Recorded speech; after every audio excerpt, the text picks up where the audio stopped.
kyawawan ƙa'idodi, hakan zai ba ma yaranku kyakkyawar tarbiyya. Ki zama ke ce babbar ƙawa a wurin yaranki, hakan zai baki damar sanin matsalolin da suke ciki. Ku ba da lokaci mai kyau domin shiga ayyukan da yaranku suke sha'awa, kamar wasa, karatu, da dafa abinci a tare. Ku zama masu haƙuri da fahimta a lokacin da kuka samu kanku a cikin wannan yanayi. Wannan shawara ce daga hukumar gudanarwa ta talabijin na Alu.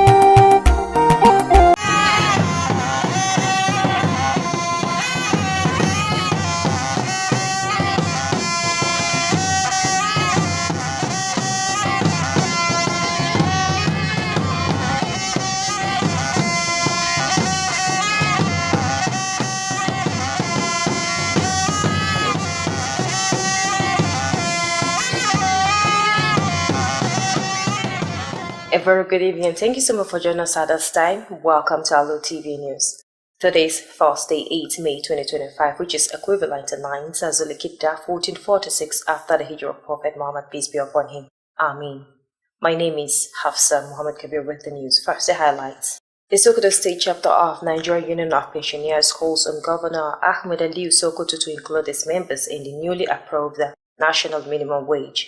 The EU and UNICEF delegation visited several integrated Quranic schools in Yabo and Sokoto North local governments to assess the support extended by the development partners.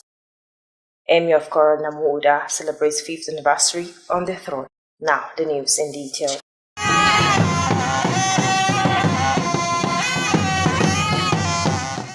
Loyalists of former President Muhammadu Buhari under the aegis of the Forum of the Defunct Congress for Progressive Change, CPRWA, retired.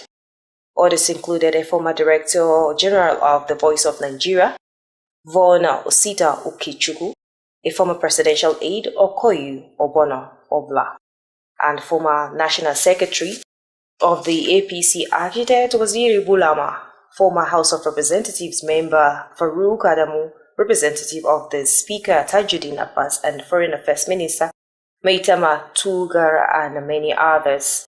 They said that while individuals have a right to pursue their political ambitions elsewhere, they do not have to do so under the clock of the formed CPC members. The Sokoto State chapter of the Nigerian Union of Pensioners has called on Governor Ahmed Aliu Sokoto to extend the recently approved 70,000 naira minimum wage to pensioners in the state. Chairman of the association, Muhammad Diko Binji, made the call while addressing the newsmen in Sokoto. Aminu Al-Husseinu Amanawa has the details. Addressing the newsmen, the state chairman of the Nigerian Union of Pensioners, Muhammad Diko Binji, appreciated the state government's effort under the leadership of Governor Ahmad Aliu for prioritizing and regularly paying pensions and gratuities to retirees of the state. The association also lauded Governor Ahmad Aliu for his commitment to developing Sokoto State and ensuring the prompt payment of pensions and gratuities. According to him, pensioners who dedicate 35 years of service to the state deserve to benefit from the newly implemented minimum wage.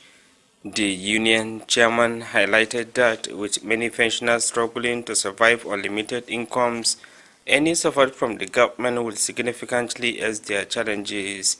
It could be recalled that Governor Ahmad Aliu has fulfilled his promise by paying civil servants in the state the new minimum wage of 70,000 naira for all state civil servants, local government employees, and the local government education authority, among others. Aminu Al-Hussein Amanawa reporting for Alu TV News.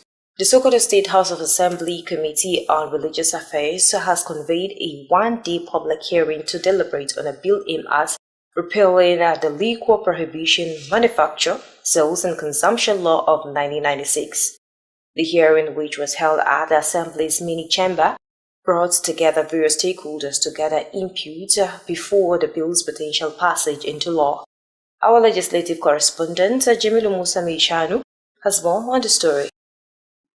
The chairman of the committee, Honorable Abubakar Shehu Shamaki, emphasized the importance of engaging with all relevant parties.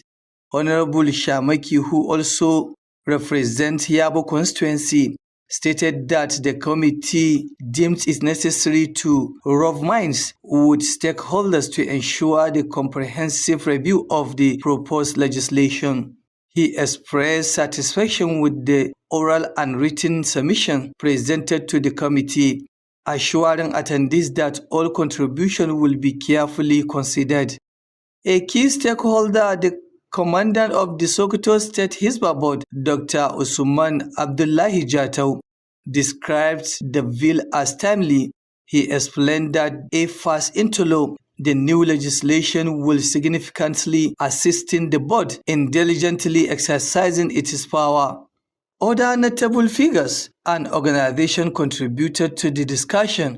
Muhammad Bello Abdul Rauf, representing the Sultanate Council and serving as the district head of Bodinga. Barrister Maidawa Kajiji, representing the Association of Local Government of Nigeria, Algon, and holding the position of chairman of Shagar Local Government, also provided input. Malam Bello Muhammad Gwadabawa, the state chairman of the coalition of NGOs, was among other speakers. A common sentiment among the speakers was the significance of the bill in protecting lives and safeguarding the future of younger generation. They commended Honorable Abubakar Shehu Shamaki for his foresight in sponsoring the bill. The bill to repeal the 1996 liquor law had already successfully passed its second reading before the State House of Assembly before this public hearing. The committee will now deliberate on the submission received before presenting its report and recommendation to the full House. Jamilu Musa Maishanu, Alu TV News. Do not forget you're watching Alu TV News, transmitting from Sokoto, the seat of the Caliphate.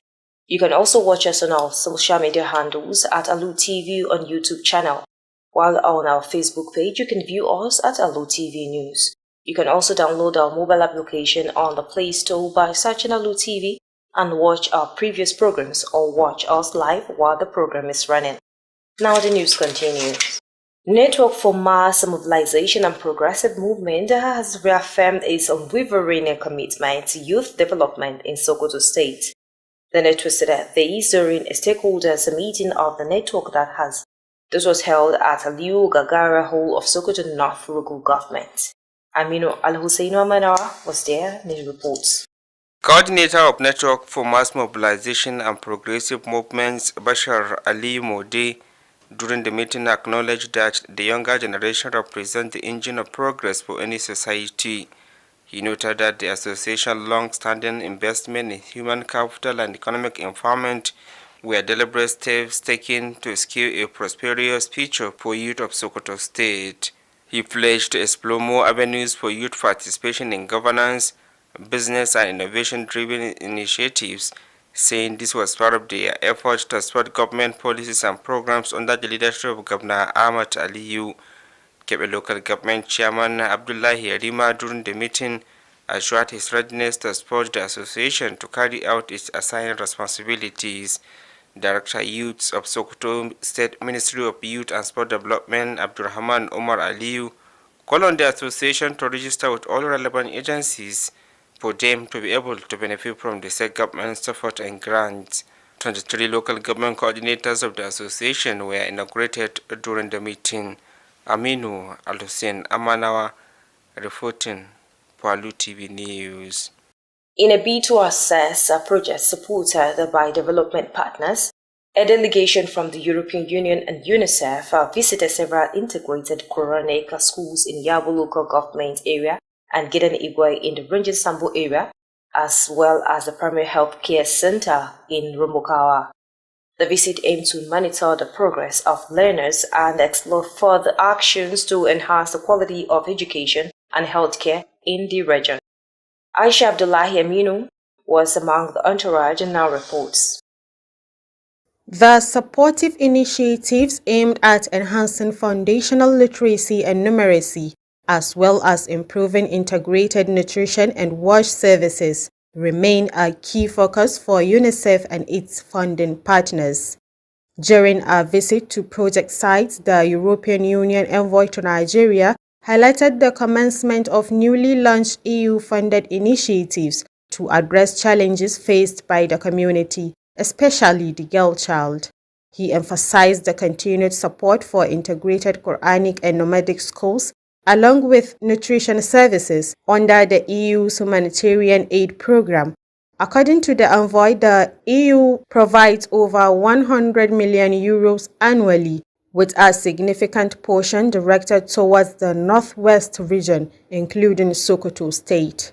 We have already started to roll out the support we are bringing through the project we launched yesterday with His Excellency the Governor and the Honourable Commissioner of Health, the SARA project for women and adolescent health in particular, but we're already supporting this primary health care center here and others in terms of nutrition, for instance, with our humanitarian aid. Mr. Mignot reaffirmed the EU's commitment to supporting developmental programs and projects that benefit not only Sokoto but also other parts of Nigeria.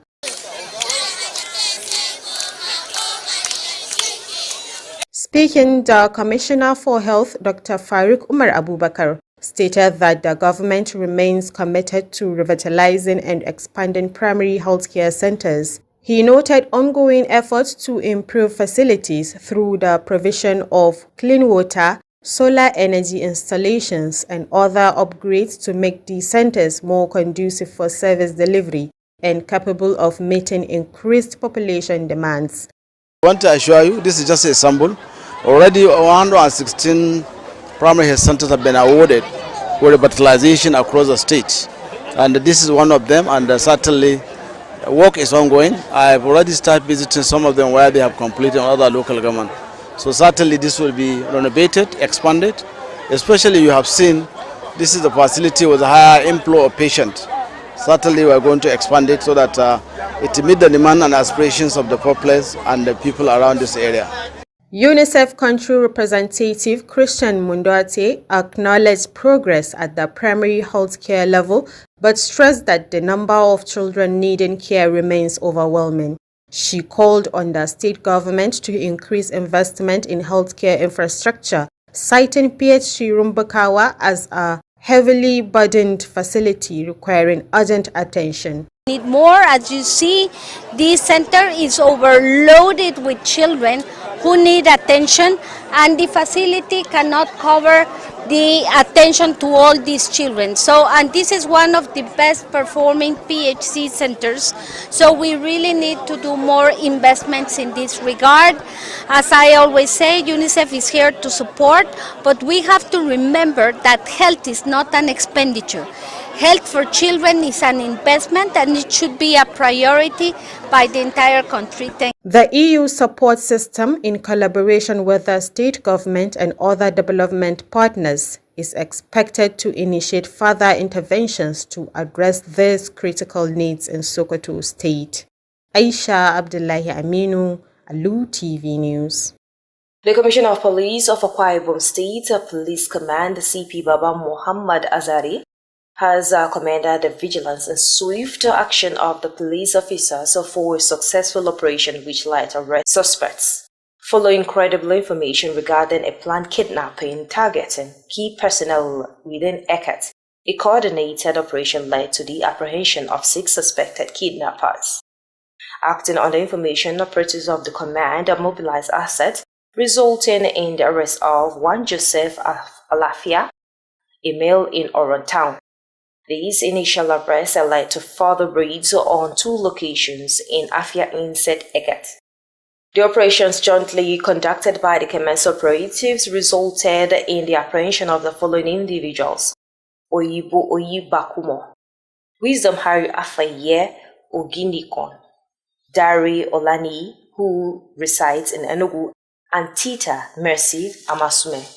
A statement signed by the DSP Tim Form John, Police Public Relations Officer for the Akwa Ibom State Police Command, indicated that during the operation, authorities recovered a Lexus RX 300 vehicle, grey and ash in color, with identification plate number KMR 491AE, which is suspected to have been used for kidnapping activities along with 5 mobile phones. The arrested suspects are believed to be connected to recent kidnappings incidents within Eket and more currently undergoing intensive interrogation. The command reiterates its commitment to maintaining law and order and ensuring the safety and security of all residents in the Akwa Ibom state. People of Zamfara state have been urged to fear Almighty Allah in all their daily activities and to shun all forms of cruelty.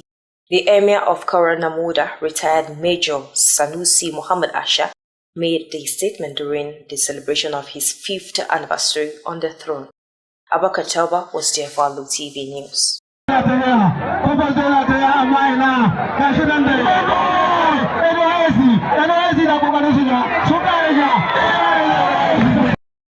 The event took place at the Kauranamuda Emirates and started at the Emir's residence. Palace guard and staff accompanied the Emir from his residence to his palace on foot, a distance of nearly 2 kilometers, in celebration of this significant occasion. Dr. Major Sanusi Muhammad Ahmad Asha, retired, the 17th Emir of Kauranamuda, succeeded his father Muhammad Asha after his passing in 2020. After retiring as a major from the Nigerian Army, he was later appointed as the new Emir of Kauranamuda by the former governor of Zamfara State, Bello Muhammad Matawalli.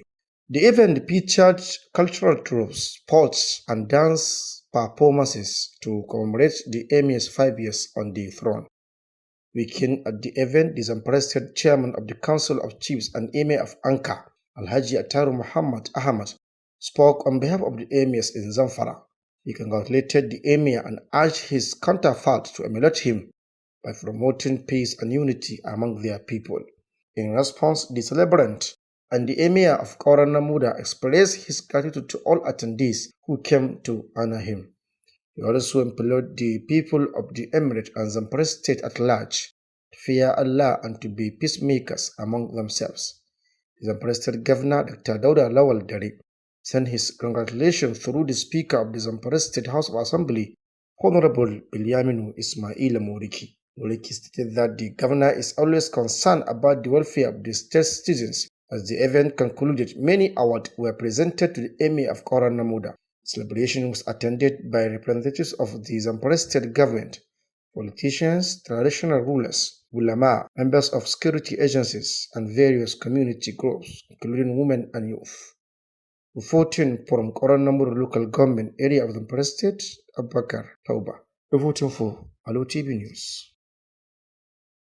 The committee set up to supervise the utilization of the monthly cash allocation to Jumaat mosques has continued its tour of some selected Jumaat mosques across the metropolitan areas. Bashir Sudengi completes the story. The committee, established by the Ministry for Religious Affairs Sokoto, aims to supervise the financial management of the monthly allocation provided by the state government to Jumaat mosques. During the tour, the committee visited Sheikh Abubakar Gumi Jumaat Mosque in Unguwar Rogu and subsequently went to Buhari Dan Shehu Jumaat Mosque, Kokorot, Sultan Muhammad Bello Jumaat Mosque, and Sheikh Osman bin Fodo Jumaat Mosque. In an interview with newsmen, the director of Da'wah of the ministry, Mallan Umar Muhammad Darhila, disclosed that the purpose of the visit was to oversee how the monthly cash allocation to the Jumaat mosques is being spent. This initiative, according to him, is a measure to ensure that the funds are utilized diligently and effectively. The director commended the truthworthiness of the overseeing committees of the mosques and expressed satisfaction with how they are maintaining their financial support. He, however, reiterated the state government dedication to providing a conducive environment for Muslim worshippers. Bashir Sudengi, reporting for Alu TV News. The newly posted acting permanent secretary and the state service, Hajiya Naima Hassan, has reported to her place of duty following her appointment as acting permanent secretary by Governor Ahmed Aliu Sokoto. Shortly after she resumed office, the acting permanent secretary of the Sokoto State Ministry of Culture and Tourism, Hajiya Naima Hassan, embarked on an inspection visit to the departments and units of the ministry. Nafisa Muhammad Kabir reports that Hajiya Naima Hassan started with the visit to Waziri Junaidu History and Cultural Bureau, Sokoto State, where she hailed the turnout of staff and the management of the Bureau and how she was received. Her report. Receiving the acting permanent secretary, Director General Waziri Junaid History and Cultural Bureau, Bala Muhammad Mabira, explained that the bureau was established in 1973 and currently they have more than 500,000 historical artifacts of Sokoto State and northern Nigeria. The Director General led Hajia Ni'ima and her team around the nooks and crannies of the bureau for her to see the situation of the bureau for necessary support. He explained some challenges faced by them, such as the addition of junior staff, the rehabilitation of the conference hall, the conversion of some documents from analog to digital, the installation of artificial air conditioners for the protection of historical items, among others. Really, what she has said, I understand that she's a promising permanent secretary and she is ready to work hard as promised through the His Excellency, the Executive Governor of Sokoto State, Dr. Ahmad Ali Sokoto, that deploy her to this ministry. Really, we understand that she is ever ready to work as promised. The acting permanent secretary further visited Giginya Memorial Stadium and Ahmad Megero Theatre, all in Sokoto State, where she listened to all the possible ways and needed to develop the places for the improvement in internally generated revenue of Sokoto State. In Giginya Memorial Stadium, Bala Muhammad informed the acting permanent secretary of the need to rehabilitate the stadium and fence the cultural unit of the stadium, while in Megero Theatre, there is a need to install solar panels to improve the cultural activities in Sokoto State.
The acting permanent secretary of Sokoto State Ministry of Culture and Tourism, Hajian Emma Hassan, expressed her satisfaction with the visit and vowed to file all the needs and complaints of the places visited and forward them to Governor Ahmad Ali Sokoto for necessary actions. Hajian Emma promised not to relent in working hard for the success of her ministry and the Governor Ahmad Ali Sokoto-led administration.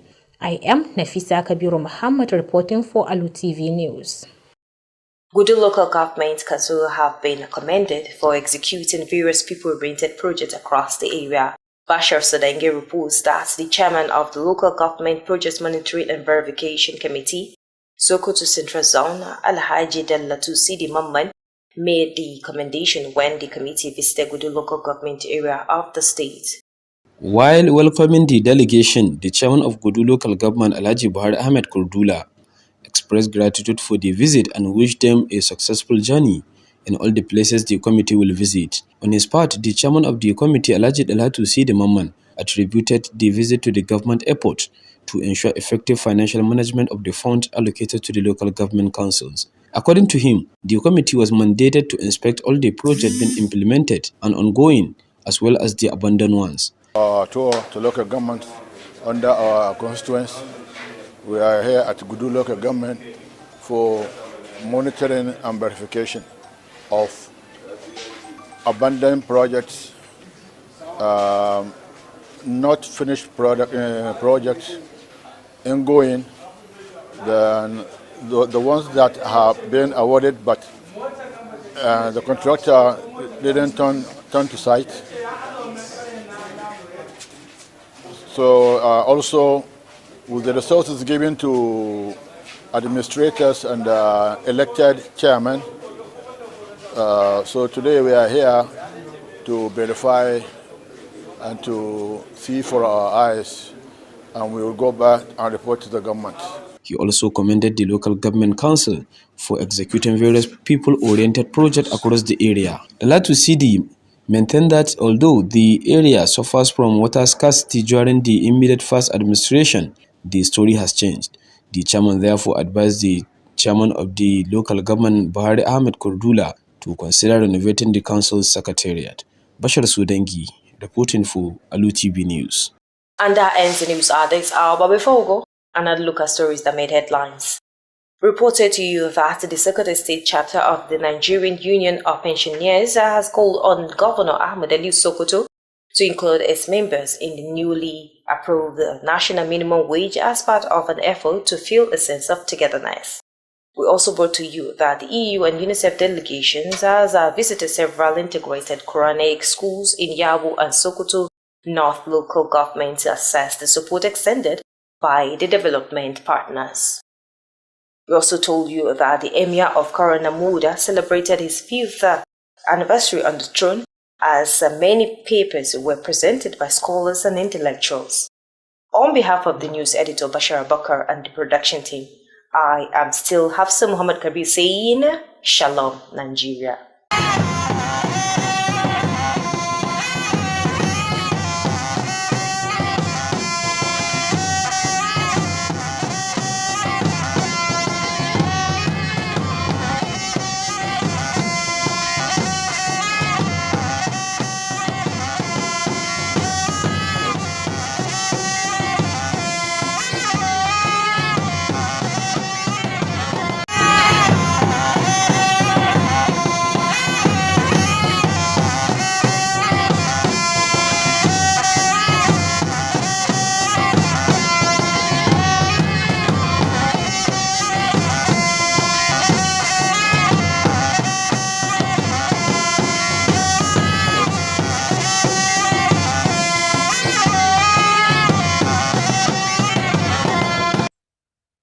Ƙungiyar masu karɓar fanshi a jihar Sokoto ta yi kira ga Gwamna Ahmed Aliyu da ya ƙoƙarin sanya membobinta a cikin masu karɓar sabon tsarin albashi. Ayarin EU da kuma na UNICEF sun kai ziyara a makarantun tsangaya daban-daban a ƙananan hukumar mulkin Yabo da kuma Sokoto ta Arewa domin duba irin tallafin da suke bayarwa.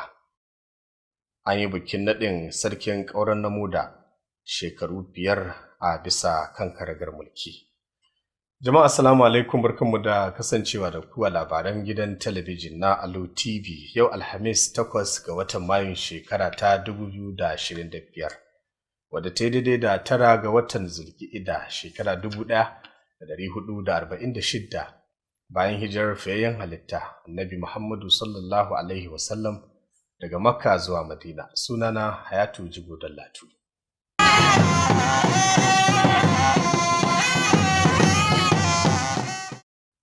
Magoya bayan tsohon shugaban ƙasar Najeriya Muhammadu Buhari a ƙarshen jagorancin tsohuwar jam'iyyar CPC waɗanda suka ɗinke wuri ɗaya domin kafa jam'iyyar APC a ranar Alhamis sun bayyana cikakken goyon bayansu ga shugaban ƙasa Bola Ahmed Tinubu.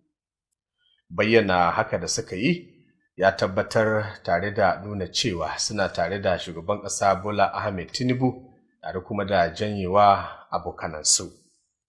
Waɗanda suka kasance a wurin taron da aka gudanar a Abuja, wajen taron da aka gudanar a Abuja sun hada da gwamnan jihar Katsina Dikko Umar Radda wanda ya jagoranci ko kuma ya wakilci dandalin gwamnoni na Najeriya, sai kuma gwamnan jihar Niger Umar Bago da tsohon gwamnan jihar Nasarawa Sanata Tanko Almakura da tsohon gwamnan jihar Katsina kuma tsohon shugaban majalisar wakilai ta ƙasa Aminu Bello Masari, zalika da shugaban hukumar hana sha da kwankwadar miyagun ƙwayoyi ta ƙasa wato NDLEA Buba Marwa.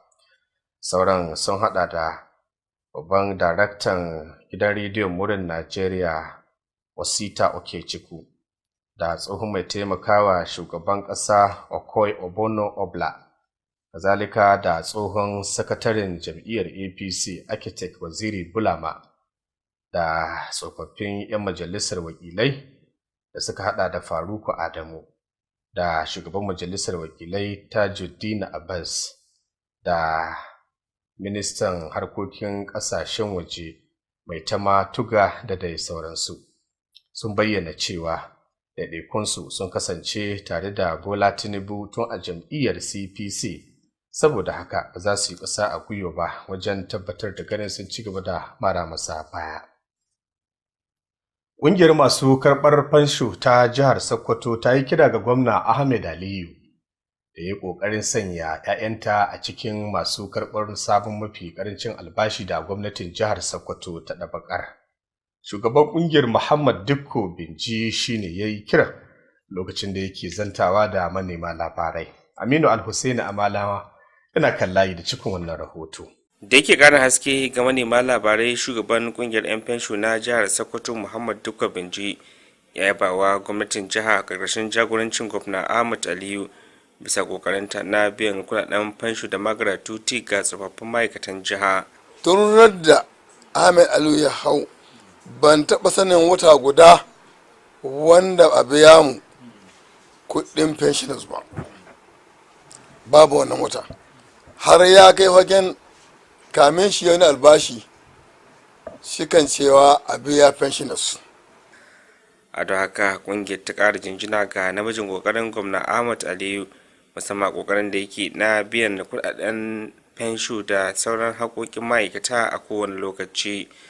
A cewarsa, ma'aikata da suka shafe kimanin shekaru 35 suna hidimta wa jihar Sokoto, to ya zama abin lura a sakan kawo namijin kokarin nasu ta hanyar suma ɗabbakan musu da sabon tsarin albashin. Na ga da mallamai da waɗanda da mallamai kowane su ya taimaka musu, da limammai da 'yan gudun hijira sauransu suna nan. To don haka da Allah a sa mu cikin waɗannan abubuwa, a ƙara taimaka ma pensioners, a yi musu ƙari kuma a zaƙalo annan da annan, don wasu riƙe suka ta ne wallah sun gigice, wasu ba su hankali, shi kuma bai san da wannan ba, amma waɗanda ya to ya gani shi nan shi na ɗebowa shi ɗebo nan shi na taimaka musu.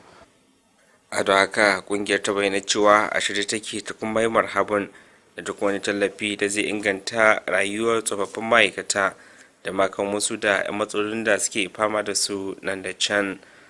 Idan dai za a iya tunawa, gwamnan jihar Sokoto Dr. Ahmad Aliyu ya yi kokari na cika alkawalin da ya ma ma'aikatan jihar Sokoto, musamman na ɗabakar da sabon tsarin albashi na naira 70,000 ga ma'aikatan jiha da ƙananan hukumomi da ma ma'aikatan ilimi da dai sauransu. Aminu Al-Hussein Amanawa, labarun Alu Tv. Kwamitin Majalisar Dokoki na Jihar Sokoto mai kula da lamuran addinin Musulunci ya shirya wani taro na kwana ɗaya domin faɗakar da al'umma akan wata doka wadda ake ƙoƙarin ɗabbaƙarwa, wadda ta hana sayar da abubuwa musamman ma dai na barasa, kazalika da ƙoƙarin ganin an kaucewa duk wasu al'amura waɗanda shari'a ta yi hani da su. An gudanar da wannan taron jin ra'ayin al'umma ne a zauren Majalisar Dokokin Jihar Sokoto, wanda ya haɗa dukkanin masu hannu ga lamarin harkokin addini. Wakilinmu na fadar Majalisar Dokokin Jihar Sokoto, Jamilu Musa Mai Shanu, ya haɗa mana wannan rahoto. Shugaban kwamitin Honorable Abubakar Shehu Shamaki ya jaddada muhimmancin tattaunawa da dukkanin ɓangarorin da abin ya shafa. Honorable Shamaki, wanda kuma yake wakiltar mazaɓar Yabo, ya bayyana cewa kwamitin ya ga ya dace a tattauna da masu ruwa da tsaki domin tabbatar da cikakken nazari kan daftarin dokar da aka gabatar.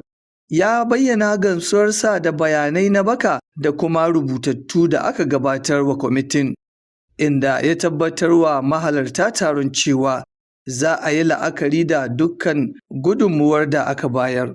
A cikin masu ruwa da tsaki, kwamandan hukumar Hisba ta jihar Sokoto, Dr. Usman Abdullahi Jatau ya bayyana daftarin dokar a matsayin wanda ya zo a kan lokaci, ya kuma yi bayanin cewa idan har aka mayar da shi doka, sabuwar dokar za ta taimaka wa hukumar tasu matuƙa wajen gudanar da ayyukansu yadda ya kamata. Sauran mutane da kuma ƙungiyoyi sun ba da tasu gudunmuwa ga tattaunawar. Muhammadu Bello Abdulra'uf wanda ke wakiltar Majalisar Sarkin Musulmi kuma shine uban ƙasar Bodinga ya bayyana nasa ra'ayi. Haka kuma barista mai dawa Kajiji wanda ke wakiltar ƙungiyar ƙananan hukumomin Najeriya wato Argon kuma shugaban ƙaramar hukumar Shagari shi ma ya ba da tasa gudunmuwar. Malam Bello Muhammad Gwadabawa shugaban haɗakar ƙungiyoyi masu zaman kansu ta jihar na daga cikin sauran waɗanda suka yi jawabi. Babban abin da ya zama bai ɗaya a tsakanin masu magana shine muhimmancin daftarin dokar wajen kare rayuka da kuma tabbatar da makomar al'ummar masu tasowa.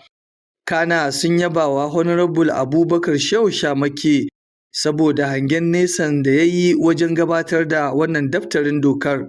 Daftarin dokar na soke dokar giya ta shekara ta 1996 ya riga ya samu karɓuwa a karatu na biyu a gaban Majalisar Dokokin Jihar kafin wannan zaman sauraron ra'ayin jama'ar. Yanzu kwamitin zai yi nazari kan bayanan da aka samu kafin ya gabatar da rahoton nasu da shawarwarinsa ga zauren majalisar. Ƙarshen rahoton kenan. Jamilu Musa Mai Shanu, labaran Alu TV.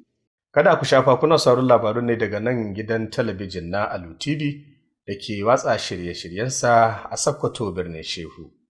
Har ila yau za ku iya kallon mu a shafuffukanmu na sadarwa na zamani da suka hada da na YouTube, Facebook, yayin da kuma za ku iya kallon labaran da muke gabatar muku kai tsaye.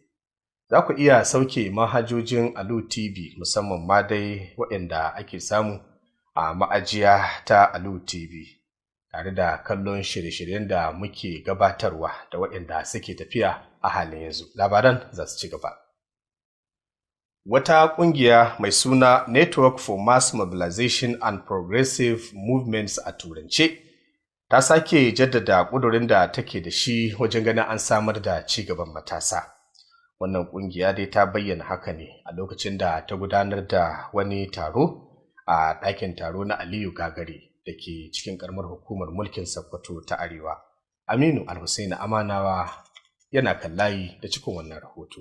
Jami'in ƙungiyar ta Network for Mass Mobilization and Progressive Movement Bashar Aliyu Mode yayin taron ya bayyana cewa matasa kusan su ne ginshikin ci gaban kowace irin al'umma, inda mai bayyana cewa ƙungiyar ta himmatu wajen ganin ta gina al'umma musamman sha'ani na tattalin arziki da ƙoƙarin ganin cewa matasan Sokoto sun samu ci gaba.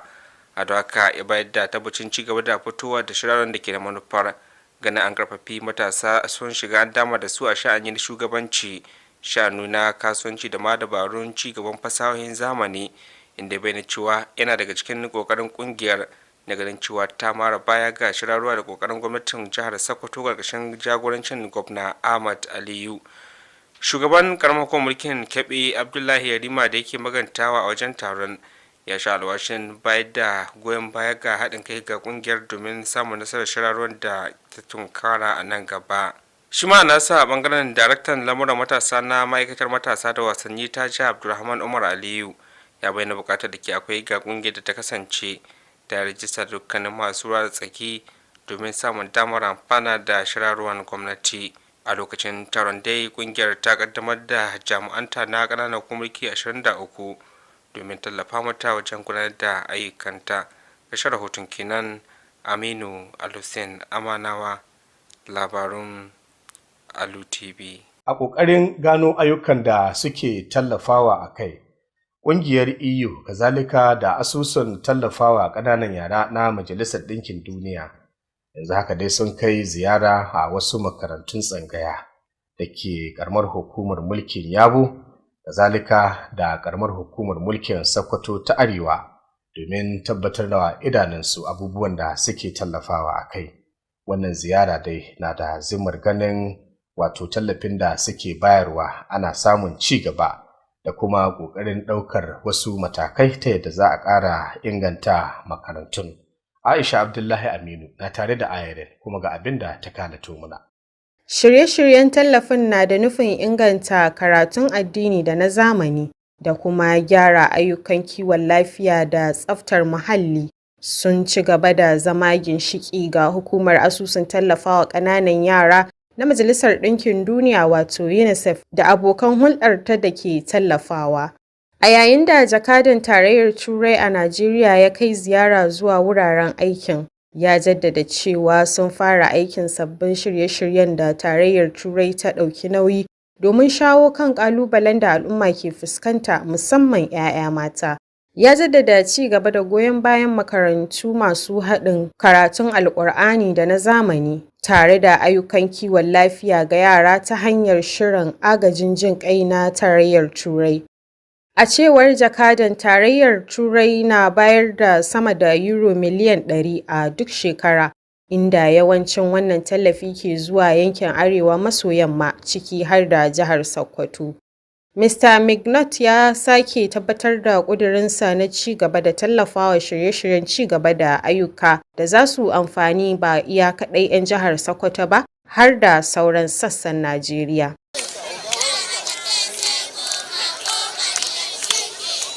A nasa jawabin, Kwamishinan Lafiya na Jihar Sokoto Dr. Faruk Umar Abubakar ya bayyana cewa gwamnati na da ƙudurin farfaɗo da cibiyoyin kiwon lafiya matakin farko da kuma faɗaɗa su. Ya bayyana irin ƙoƙarin da ake yi na inganta waɗannan cibiyoyi ta hanyar samar da ruwa mai tsafta, sanya na'urorin hasken rana da sauran gyare-gyare domin samar da ingantaccen yanayi na aikin jinya da biyan buƙatun al'umma. Wakiliyar Hukumar Asusun Tallafawa Ƙananan Yara na Majalisar Ɗinkin Duniya wato UNICEF a Najeriya, Christian Munduate, ta bayyana cewa an samu ci gaba a matakin kiwon lafiya na farko, sai dai ta nuna damuwa kan yawan yaran da ke buƙatar kulawa wanda ya fi ƙarfin cibiyoyin da ake da su. Ta buƙaci gwamnatin jiha da ta ƙara zuba jari a fannin gine-ginen wuraren kiwon lafiya, inda ta ba da misalin asibitin da ke Rumbukawa a matsayin cibiyar da ke fama da cunkoso da ke buƙatar sabon tsari. Taimakon da Tarayyar Turai ke bayarwa tare da haɗin gwiwar gwamnatin jiha da sauran abokan ci gaba, ana sa ran zai haifar da ƙarin matakai domin magance buƙatu masu muhimmanci a jihar Sokoto. Aisha Abdullahi Aminu, labarun Alu Tv. Kwamishinan 'yan sandan jihar Akwa Ibom, CP Baba Muhammad Azari, ya jinjina wa masu aikin sa kai a ƙoƙarin da suke yi wajen taimakawa rundunar 'yan sanda domin samun nasarar gudanar da ayyukansu, inda wannan kuwa ya janyo kamin da aka yi na mutane 6. Yau bayan wani rahoto da rundunar 'yan sandan ta samu, musamman ma dai akan wasu da suke ƙoƙarin yin awon gaba ko kuma garkuwa da wasu mutane, nan take rundunar 'yan sanda ta yi ƙoƙari wajen ganin ta tabbatar da ganin an samu nasara. Da samun labarin, nan take rundunar 'yan sandan jihar ta yi ƙoƙari wajen ganin ta kama wani Joseph a lafiya a garin Oron, wanda ake tunanin shi ne ya jagoranci gudanar da wannan garkuwa da mutane a Afia Insit Ike. Wannan aikin dai da aka gudanar wanda ya samu haɗin kai tsakanin rundunar 'yan sanda kazalika da masu aikin sa kai ya janyo irin yadda wasu ɗaiɗaikun al'umma da suka haɗa da Oyibo Ayibukomo, Wisdom Hari, Afanye Egwenikun, Dare Olani, wanda suke a garin Enugu, tuni aka gabatar da su ga al'umma. A cikin wani bayani da ya fitar, jami'in yada labarai na rundunar 'yan sandan jihar Akwa Ibom Timofo John ya bayyana cewa a lokacin da 'yan sanda suka kai samame sun samu nasarar kwace wata mota Lexus RX 300 mai kalar ƙasa-ƙasa wadda take ɗauke da lambar KMR 491 AE wadda suke hasashen cewa ana amfani da ita ne domin garkuwa da mutane. Har ila yau waɗanda ake zargin an tabbatar da cewa suna da haɗin gwiwa da wasu waɗanda suke ƙoƙarin yin garkuwa da mutane a cikin garin Eket wanda yanzu haka yake gudana. Daga nan sai rundunar 'yan sandan jihar ta bayyana ƙudurin da take da shi wajen tabbatar da ganin ta samar da zama lafiya a tsakanin al'ummar jihar ta Akwa Ibom.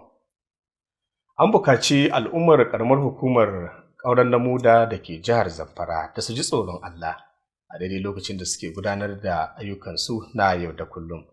Mai martaba sarkin Ƙauren Namuda Maijo Sanusi Muhammad Asha mai murabus shine ya bayyana haka lokacin gudanar da bikin cikarsa shekaru 5 akan karagar mulki. Abubakar Tauba ya haɗu mana wannan rahoto.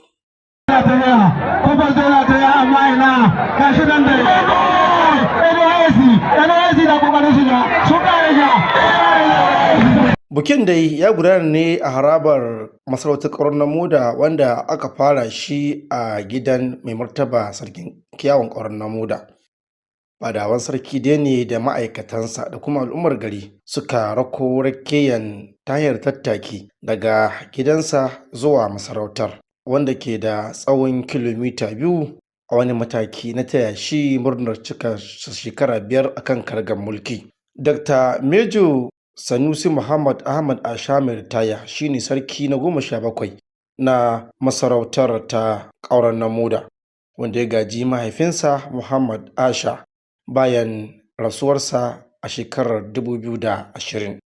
Bayan dai ritaya sani a matsayin manju a aikin soji, daga baya dai tsohon gwamnan jihar Zamfara Bello Mutawalli shine ya aminta da naɗa shi a matsayin sarkin na Ƙauren Namuda da ke jihar Zamfara. An yi gudanar da wasannin gargajiya, guje-guje har da raye-raye a wani mataki na taya shi murnar shekararsa 5 akan karagar mulki. Yayin da yake jawabi a wurin taron, shugaban majalisar sarakunan jihar Zamfara kana kuma sarkin Anka Alhaji Attaru Muhammad Ahmad wanda shine ya jawabi a madadin sauran sarakunan na jihar Zamfara ya taya mai martaba sarkin kyawun Ƙauren Namuda murnar bikin shekara 5 akan karagar mulki da kuma yadda yake samar da zaman lafiya ta hanyar haɗa al'umma da ke yankin. Ya kuma taya mai martaba sarkin kyawun Ƙauren Namuda murna da kuma kira ga sauran sarakuna da su koyi da shi ta hanyar samar da zaman lafiya da kuma haɗa al'umma wuri ɗaya a yankin nasu. Yayin da yake jawabi a wurin taron, mai martaba sarkin kyawun Ƙauren Namuda ya nuna jin daɗinsa matuƙa da godiya ga dukkan ilahirin waɗanda suka halarci wannan bikin nashi. Haka zalika ya kira ga al'ummar masarautar da ma jihar Zamfara baki ɗaya da saka tsoron Allah a cikin ayyukansu, kasance kuma masu wanzar zaman lafiya a cikin al'umma.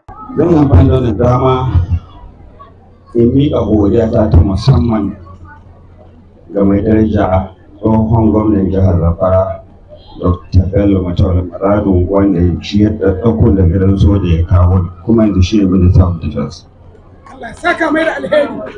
Zan yi amfani da wannan dama in miƙa godiya ta ga gwamnati musamman Dr. Dauda Lawal wanda ya rika hannu kuma ya ci gaba tare da nuna bambanci ga kowane masarauta ba. Saka mai da alheri.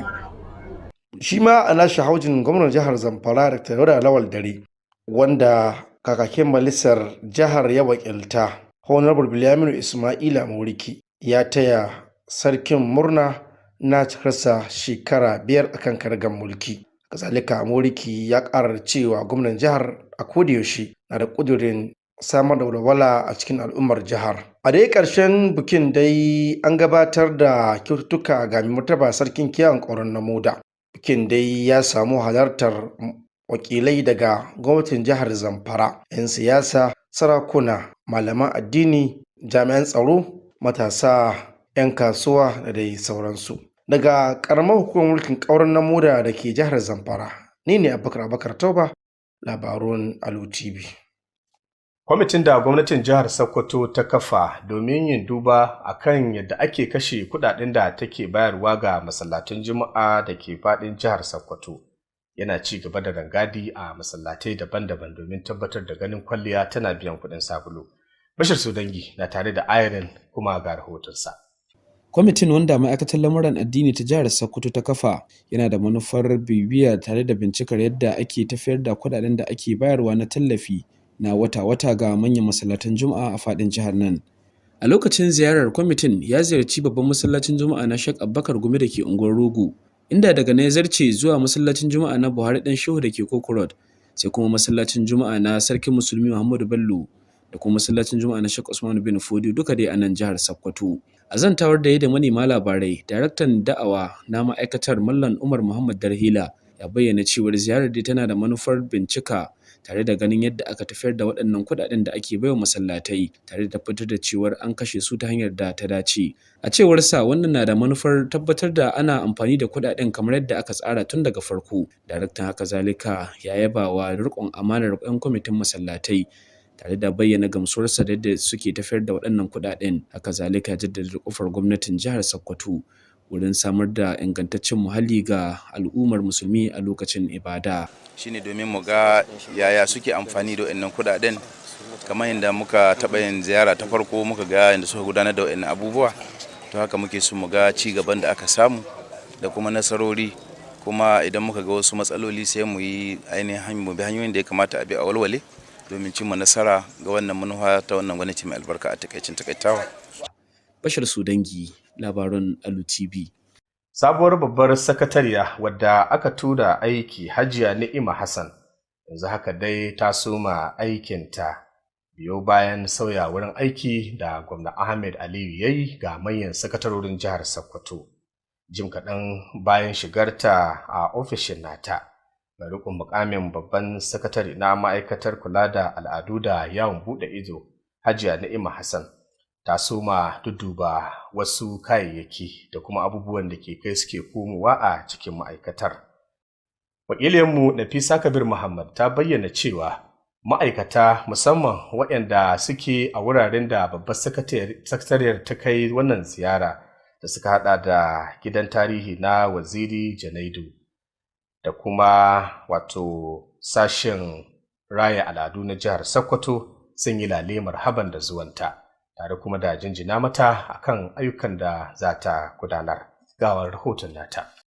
Da yake tarban mukaddashiyar babbar sakatariyar Darakta Janar na gidan tarihi da raya al'adu na jihar Sokoto Bala Muhammad Mabera ya bayyana cewa an samar da gidan tarihin ne a shekarar 1973 kuma a halin yanzu suna da kayayyakin tarihi fiye da 500 waɗanda suka shafi daular Usmaniya da kuma arewacin Najeriya. Darakta Janar ɗin dai ya jagoranci Hajiya Ni'ima da ayarinta domin shiga lungu da saƙo na gidan tarihi domin bata damar ganewa irin ta yanayi da kuma irin tallafin da ya kamata a baiwa gidan tarihi. Ya bayyana wasu daga cikin kalubalen da suke fuskanta da suka hada da buƙatar ƙarin ma'aikata ƙanana da kuma gyaran babban ɗakin taron gidan tarihi, haɗi da sauyawa da kuma juyar da wasu bayanai daga takardu da kasusuwa zuwa ga fasahar zamani. Ƙari da samar da na'urar sanyaya ɗaki domin bayar da kariya ga kayayyakin tarihin da ke wurin da sauransu. Muƙaddashiyar babbar sakatariyar da ya kamata ci gaban da ta kai ziyara a filin wasa na tunawa da giginya da ke jihar Sokoto da kuma filin wasa na Ahmad Mai Gero Tiyata, dukkaninsu a cikin jihar, inda ta saurari hanyoyin da ya kamata a taimaka musu da kuma buƙatunsu na bunƙasa waɗannan wurare domin ƙarin samar da kuɗaɗen shiga ga jihar Sokoto. A filin wasa na tunawa da giginya wanda aka fi sani da filin sukuwa kuwa, Bala Muhammad ya sanar da mukaddashiyar babbar sakatariyar bukatar da ke akwai na gyaran filin wasan da kuma zagaye cibiyar raya al'adu da ke filin wasan.